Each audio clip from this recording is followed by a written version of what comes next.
நீங்கள் இந்த 3 மணி நேரத்தில் எழுதுறதுக்கு என்ன மாதிரி பயிற்சிலாம் பண்ணீங்க? அது எவ்வளோ நாளில் எனக்கு ஸ்டார்டிங்கில் எழுதும்போது ஹேண்ட் ரைட்டிங் நல்லா வரும். போக போக ஒரு லாஸ்ட் ஒரு 5 கொஸ்டின் எழுதுகிற எழுத்து புரியாது.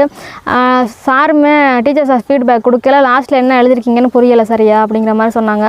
நான் அதை நினச்சி கொஞ்சம் ஃபஸ்ட்டு ஃபீல் பண்ணேன். இப்போ லாஸ்ட் அப்படி எழுதுனா அந்த கொஸ்டினோட மார்க்கெலாம் குறைய வாய்ப்பு இருக்குது அப்படின்னு சொல்லிட்டு, நீங்கள் ஸ்பீடாக எழுது அந்த கான்ஃபிடன்ஸ் லெவலில் உங்களை அதையுமே நல்லா எழுத வச்சிரும். நீங்கள் அந்த 7 நிமிஷத்துக்குள்ள 1.5 பக்கம் எப்படின்னா, நான் வச்சிருந்தது கோடு போட்ட நோட்டு, ஒரு பக்கத்தில் வந்து 27 லைன் இருக்கும் சார். அடுத்த பக்கத்து அதோட பாதி லைன்னா ஒரு 14 லைன் இருக்கும் சார். அதுக்கேற்ற மாதிரி 1.5 பக்கத்தில் நான் இவ்வளோ லைன்ஸ் எழுதணும். தமிழில் வந்து சேர்த்து எழுதாதீங்க, அது வந்து தமிழோட அழகே கெடுத்துரும். தமிழில் வந்து தனித்தனியாக பார்க்குறது தான் ரொம்ப அழகாக இருக்கும். நீங்கள் சேர்த்து எழுதுறது வந்து உங்களுக்கு அவங்க பேப்பர் திருத்துறவங்களுக்கு ஒரு வெறுப்பு ஏற்படுத்திடும். அந்த மாதிரி எழுதாதீங்க. யூத் பேப்பரின் இனிய வணக்கம். மறக்காமல் சப்ஸ்கிரைப் பண்ணுங்க, பக்கத்தில் இருக்கிற பெல் ஐகான் கிளிக் பண்ணுங்கள். தேங்க்யூ. யூத் பேப்பர் சேனல் நண்பர்களுக்கு வணக்கம். என்னோட பெயர் பவானியா. 2019 நோட்டிஃபிகேஷன் வந்த குரூப் 1 எழுதி மொதல் அட்டம்ப்ட்லேயே பாஸ் ஆகிட்டேன். டிஎஸ்பி போஸ்ட் இப்போ செலக்ட் பண்ணியிருக்கேன். 1ஆவதுலேருந்து காலேஜ் வரைக்குமே தமிழ் மீடியத்தில் படித்து தமிழ் வழியே மெயின்ஸ் எக்ஸாம் எழுதி செலக்ட் ஆகியிருக்கேன். முதல் முயற்சியில் குரூப் 1 எக்ஸாம் பாஸ் பண்ணியிருக்கேன். ஸ்டார்டிங்கில் நல்லா 3 மணி நேரத்தில் அந்த கொடுத்த டைமுக்குள்ளே எழுத முடியல. எப்போதுமே ஒரு டெஸ்ட்டு ஒரு 4-5 டெஸ்ட்லேயுமே 3 மணி நேரத்தில் ஒரு கொஸ்டின் விட்டுகிட்டே வந்தேன். என்னால் ஒரே ஒரு கொஸ்டின் மட்டும்தான் எழுத முடியாத அளவுக்கு டைம் மேனேஜ் பண்ண முடியலை. அப்போது எதுக்கு அந்த ஒரு கொஸ்டின் எழுத முடியலைங்கிற மாதிரி யோசித்து பார்த்தப்போ, சில கொஸ்டினுக்கு வந்து எக்ஸ்ட்ரா பாயிண்ட் கொடுத்துக்கிட்டு இருந்தேன். 15 மார்க்கு ஒரு 6 பாயிண்ட் 7 பாயிண்ட் 8 பாயிண்ட் கொடுத்துட்டு முடிவுரை கொடுத்தா நல்லா இருந்திருக்கும். நான் போய் அங்கே போய் 12 பாயிண்ட் எழுதி வச்சுட்டு அதுக்கப்புறம் போய் முடிவுரை எழுதிக்கிட்டு இருந்தேன். அது வந்து தேவையில்லை. அவங்களுக்கு இதை பற்றி தெரிஞ்சிருக்கான்னு பார்த்துட்டாங்கன்னா அவங்க நெக்ஸ்ட் கொஸ்டின் நம்ம போயிடலாம். நமக்கு அந்த கொஸ்டின் நல்லா, நான் வந்து பண்ண தப்புன்னா அந்த கொஸ்டின் நல்லா தெரியும்னு சொல்லிட்டு ஒரு கொஸ்டின் நல்லா நிறையா பாயிண்ட் கொடுத்துக்கிட்டு இருப்பேன். அது மாதிரி 2-3 கொஸ்டினுக்கு. ஸோ அந்த லாஸ்ட் கொஸ்டினுக்கான பதிலை வந்து முன்னாடி உள்ள கொஸ்டின் கொடுத்துக்கிட்டு இருந்தாலும் டைம் மேனேஜ்மெண்ட் பண்ண முடியல. அந்த ஒரு கொஸ்டினுக்கான நேரத்தை அப்புறம் அதில் கண்டுபிடிச்சிட்டேன். ஸோ அதனால் டெய்லியுமே என்னால் 3 மணி நேரம் அதுக்கு முன்னாடி எழுதி பார்க்க முடியாது. அது 3 மணி நேரம் யாராலையும் டெஸ்ட்டுன்னா உட்காந்து எழுதிடலாம், நம்ம எழுதி பார்த்தோம்னா தொடர்ந்து எழுதி பார்க்க முடியாது. அதனால் ஃபோன்லேயும் வாட்ச்லேயும் டைம் செட் பண்ணி வச்சுட்டு இப்போ இந்த செகண்டுக்குள்ளே நான் எவ்வளோ பேப்பர் முடிக்கணும்னு சொல்லிட்டு ஒரு 1.5 பக்கம் 2 பக்கம் எய்ம் பண்ணி தான் சார் எழுதுவேன் ஸ்பீடாக. அதை எழுதி முடிச்சிட்டா ஓகே. நம்ம போய் 3 மணி நேரம் போய் ஒரு நோட்டு ஃபுல்லாக உட்காந்து எழுதணும்னு அவசியம் இல்லை. நீங்கள் 1.5 பக்கம் எய்ம் பண்ணிட்டு ஒரு 5 செகண்டு 5 நிமிஷம் ஓட டைம் செட் பண்ணிட்டு இந்த செகண்டுக்குள்ளே இவ்வளோ முடிச்சிடுவேன், 7 நிமிஷத்துக்குள்ளே நான் ஒரு 10 மார்க் எழுதி முடிச்சிடுவேன். நீங்கள் எழுதி பார்த்தா அது ஒன்று போதும் ஒரு நாளைக்கு. உங்களுக்கு அது வந்து கான்ஃபிடன்ஸ் லெவலில் முடிச்சிடும். இன்னும் கூட நீங்கள் ஷார்ட் டைமில் 5 நிமிஷத்துக்குள்ளே அதை முடிச்சு காட்டலாம். ஒரு கொஸ்டினை எய்ம் பண்ணி அதை முடிச்சதுனால எனக்கு அப்போ இதுவே முடிச்சிட்டோன்னு சொல்லிட்டு அங்கே எக்ஸாமில் நல்லா பண்ண ஆரம்பிச்சு சார். மாடல் டெஸ்ட்டில் சீக்கிரமே டைமுக்கு முடிச்சு அந்த இதை மாற்றிட்டேன் சார். எனக்கு ஸ்டார்டிங்கில் எழுதும்போது ஹேண்ட் ரைட்டிங் நல்லா வரும். போக போக ஒரு லாஸ்ட் ஒரு 5 கொஸ்டின் எழுதுகிற எழுத்து புரியாது. சாருமே டீச்சர்ஸ் ஃபீட்பேக் கொடுக்கல, லாஸ்ட்டில் என்ன எழுதிருக்கீங்கன்னு புரியலை சரியா அப்படிங்கிற மாதிரி சொன்னாங்க. நான் அதை நினச்சி கொஞ்சம் ஃபஸ்ட்டு ஃபீல் பண்ணேன். இப்போ லாஸ்ட் அப்படி எழுதுனா அந்த கொஸ்டினோட மார்க்கெலாம் குறைய வாய்ப்பு இருக்குது அப்படின்னு சொல்லிட்டு, நீங்கள் ஸ்பீடாக எழுது அந்த கான்ஃபிடன்ஸ் லெவலில் உங்களை அதையுமே நல்லா எழுத வச்சிரும். நீங்கள் அதுக்குமே ப்ராக்டிஸ் முதல்ல ஃபஸ்ட் டைமுக்கு முடிக்க கற்றுக்கங்க. அதை கற்றுக்கிட்டதுக்கப்புறம் எழுத்தில் அதுக்கப்புறம் கொஞ்சம் கவனம் செலுத்தினா போதும்.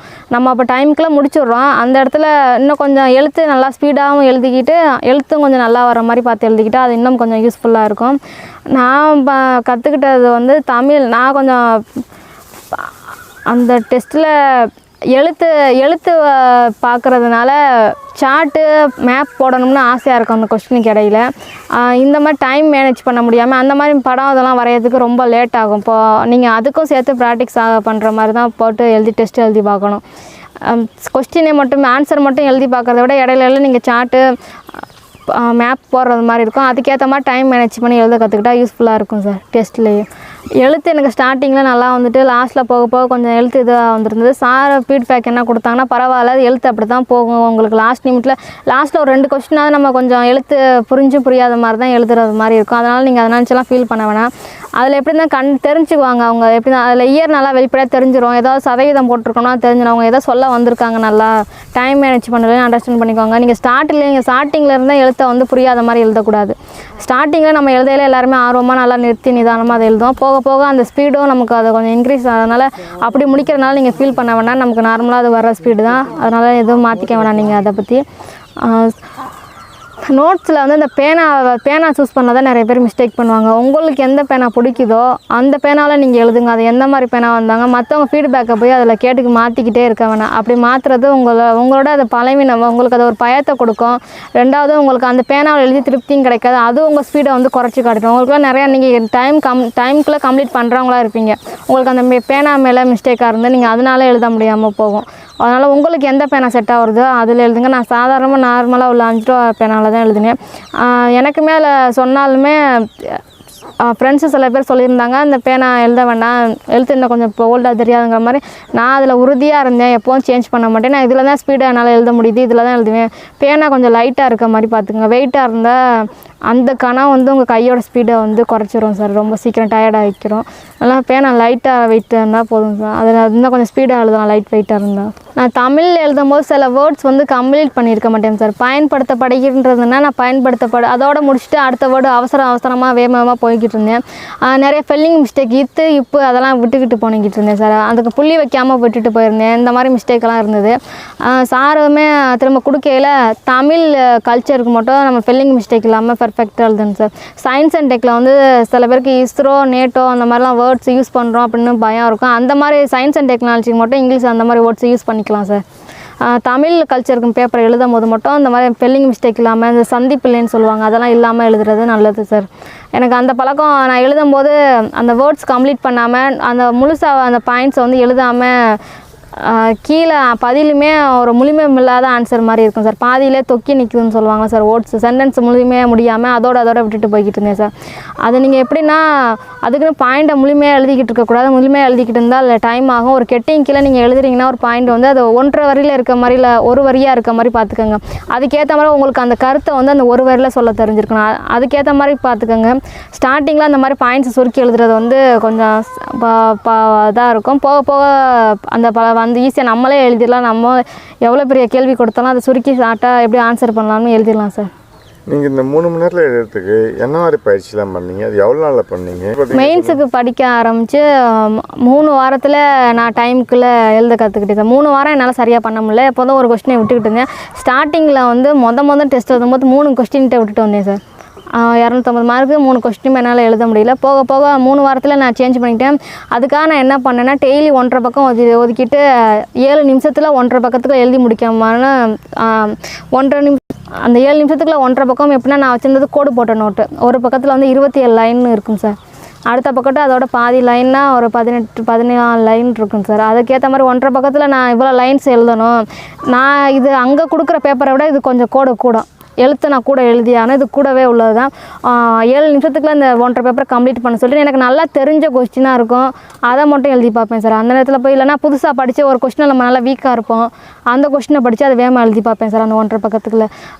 அது ஒரு 2-3 நாளில் வந்து ஸ்பீடு வந்து டச் ஆகலை சார். அப்போ 2-3 நாளுக்கு அப்புறம் கம்ப்ளீட் பண்ணிட்டேன் சார். அது ஈஸியாக. தமிழில் வந்து சேர்த்து எழுதாதீங்க. அது வந்து தமிழோட அழகே கெடுத்துரும். தமிழில் வந்து தனித்தனியாக பார்க்குறது தான் ரொம்ப அழகாக இருக்கும். நீங்கள் சேர்த்து எழுதுறது வந்து உங்களுக்கு அவங்க பேப்பர் திருத்துறவங்களுக்கு ஒரு வெறுப்பு ஏற்படுத்திடும். அந்த மாதிரி எழுதாதீங்க. நீங்கள் என்னதான் ஸ்பீடாக எழுதினாலும் தமிழை சேர்த்து எழுதாத அந்த பழக்கத்தை வந்து வச்சுக்கோங்க. அது ரொம்ப நல்லதாக இருக்கும். ஸ்பீடாக எழுதுறோன்னு சொல்லிட்டு நீங்கள் இந்த மாதிரி டைம் செட் பண்ணி வந்து ப்ராக்டிஸ் பண்ணுறது நல்லா யூஸ்ஃபுல்லாக இருக்கும். கான்ஃபிடண்ட்டாக இருங்க எப்போதும். டைம் முடிஞ்சிருச்சே அந்த பயங்கிறது வேண்டாம். நம்மளால் நிச்சயம் முடியுங்கிற அந்த பாசிட்டிவ் அவங்க எப்போதுமே நீங்கள் பாசிட்டிவோடு இருக்கிறது ரொம்ப நல்லது. என்னோடய ரைட்டிங் ஸ்கில்லில் வந்து முன்னுரை முடிவுரை வந்து போட்டு எழுதணும்னு சொல்லுவாங்க. எனக்கு முன்னுரை முடிவுரை எப்படி எடுக்கணும்னு தெரியாது. கொஸ்டினை வச்சுட்டு சரியாக எடுக்க தெரியல ஆரம்பத்தில். போக போக அப்புறம் சாரெல்லாம் அட்வைஸ் பண்ணாங்க, நீங்கள் ஸ்கூல் புக்கில் படிக்கிறதுல நியூஸ் பேப்பரில் அதில் பாருங்கள் ஸ்டார்டிங்கில் எப்படி ஆரம்பிக்குது அதான் முன்னுரை. அவங்களே முடிவுரை கொடுத்துருப்பாங்க. அவங்க எழுதுகிறவங்களாம் நல்லா ஒரு பேராசிரியர் அவங்க எழுதியிருப்பாங்க. ஸோ அதை பார்த்தீங்கன்னா உங்களுக்கு முன்னுரை முடிவுரை எப்படி எழுதணும் அதுலேருந்து ஐடியா கிடைக்குன்னு சொன்னாங்க. அதனால் நான் ஸ்கூல் புக் படிக்கும்போது நியூஸ் பேப்பரை வாசிக்கும் போது ஸ்டார்டிங்கு எண்டிங்கு அவங்க கொடுத்துருக்க கட்டுரையில் வாசி பார்ப்பேன். அது அவங்கள தெரிஞ்சிடும். ஒரு முன்னுரைனா நீங்கள் அதை பற்றி என்ன சொல்ல போகிறீங்கிறத முன்னாடியே சொல்லிடுறது தான் முன்னுரை. முடிவுரைங்கிறது உங்கள் கருத்தையும் சேர்த்து அதோட முடிவுரை எப்படி இருக்கும் அதை பற்றியும் ஒரு பாசிட்டிவான கருத்தை சொல்லிவிட்டு உங்களோட ஒரு கருத்தையும் சொல்லிவிட்டு முடிக்கணும். எப்போவுமே முடிவுரை வந்து பாசிட்டிவாக கொடுக்குறது நல்லது. ஒரு தமிழ் மீடியம் ஸ்டூடெண்ட் வந்து இப்போ நியூஸ் பேப்பர் படிக்கலாம், வேறு ரைட்டிங் ஸ்கில் அந்த சோர்ஸ் டெவலப் பண்ணி வேறு என்னெல்லாம் செய்யலாம்? இது ஸ்டோரி புக்ஸ் படிக்கலாம் சார். நான் ஸ்டோரி புக்ஸ் படிப்பேன். அப்படிங்களா? Yes sir. ஸ்டோரி புக் படிக்கிறது வந்து நமக்கு நல்லா இருக்கும், நமக்கு மைண்டு கொஞ்சம் ஃப்ரீயானது மாதிரி இருக்கும். எப்போவுமே இந்த காமெடி புக்ஸ் இருக்குது, ஸ்டோரியிலே காமெடி வச்சு படிக்கிறது நல்லாயிருக்கும் சார். இன்னும் கொஞ்சம் அது படித்தேன்னா உங்களுக்கு இன்னும் கொஞ்சம் ஃப்ரீ டைம் ஆனது மாதிரி இருக்கும். நான் எனக்கு ரொம்ப தொடர்ந்து படிச்சுக்கிட்டே இருக்கும்போது சாங்ஸ் கேட்பேன் சார். அது டிவி இல்லைன்னா ஃபோனாக இருக்கும். எப்படியும் ஒரு பாட்டு அந்த மாதிரி கேட்பேன், இல்லைன்னா ஒரு கதை கேட்பேன் சார். இல்லைன்னா இந்த எனக்கு வேறு அக்கா பசங்க இருப்பாங்க, அவங்க கூட போயிட்டு விளையாண்டு டைம் ஸ்பெண்ட் பண்ணுவேன் சார். ஃபோனில் வந்து எனக்கு அதிகமாக யூஸ் பண்ணுறது பிடிக்காது சார். அதை பார்த்தா எனக்கு கொஞ்சம் தலைவலி வர்ற மாதிரி இருக்கும். அது இல்லாமல் ஃபோன் நான் யூஸ் பண்ணுறது என்ன நானே கண்ட்ரோல் பண்ணுறேன். நானும் ஸ்டார்டிங்காக எப்படி இருந்தேன்னா, காலேஜ் ஃபஸ்ட் இயர் படிக்கும் போதெல்லாம் ஃபோன் ரொம்ப எனக்கிட்ட அப்போ ஃபோன் இல்லை, அக்கா வச்சுருப்பாங்க. அவங்ககிட்ட வாங்கினேன்னா நேரம் போகிறதே தெரியாமல் 2 மணி நேரத்துக்கு மேலே படம் பாட்டு அப்படின்னு போய்கிட்டே இருக்கும் வரிசையாக. எக்ஸாம் காம்படிட்டிவ் எக்ஸாம் எழுதும்போது எனக்கு நானே ரூல்ஸ் நானே போட்டுக்கிட்டேன் சார். நீங்கள் ஃபோனை வேறு எதுவும் போகக்கூடாது, ஏன்னா நானே கண்ட்ரோல் பண்ணி எக்ஸாம் முடிச்சுட்டு நீ எது வரையும் பார்க்கலாம், எக்ஸாம் முடிகிற வரையும் அதெல்லாம் வேணாம். ஃப்ரெண்ட்ஸுக்கிட்டேயுமே சேட்டிங் பண்ணுறது அவங்கள்ட்ட முன்னாடியே சொல்லிட்டேன். நான் எக்ஸாம் முடிகிற வரையும் பேசலை, நீங்கள் எதுவும் நினச்சிக்காதீங்க சொல்லிட்டேன். அவங்க யாருமே என்கிட்ட சேட்டிங் பண்ண மாட்டாங்க, எதுவுமே மெசேஜ் எல்லாம் பண்ண மாட்டாங்க சார். ஃபோனை விட்டு எதுக்கு யூஸ் பண்ணிக்கிட்டேன்னா, ஃபோனை கரண்ட் அஃபேர் பார்க்குறதுக்காகவும் நோட்ஸ் எடுக்கவும் தான் சார், வேறு எந்த இதுவும் பார்க்குறது சார். அப்படியே ஃப்ரீ டைமில் பாட்டு கேட்டால் கூட அது டிவியில் தான் சார் கேட்டேன். ஃபோனில் லிமிட்டடாக தான் சார் ஃபோன் யூஸ் பண்ணேன். ஃப்ரீ டைம் எல்லோரும் கன்டினியூஸாக படிச்சுக்கிட்டு இருக்க வேணாம், எப்போ ஃப்ரீ டைம் எடுத்துக்கோங்க. அது டீ குடிக்கிறதா இருக்கட்டும், இல்லைனா சின்னதாக ஒரு வாக்கிங் போயிட்டு வரதா இருக்கட்டும், இல்லைனா ஸ்டோரி புக் படிங்க, இல்லைனா அம்மா அப்பாட்ட சிஸ்டர்கிட்ட ஃப்ரெண்ட்ஸ்கிட்ட பேசுங்க. அந்த மாதிரி ஃப்ரீ டைமாக யூஸ் பண்ணிக்கலாம் சார்.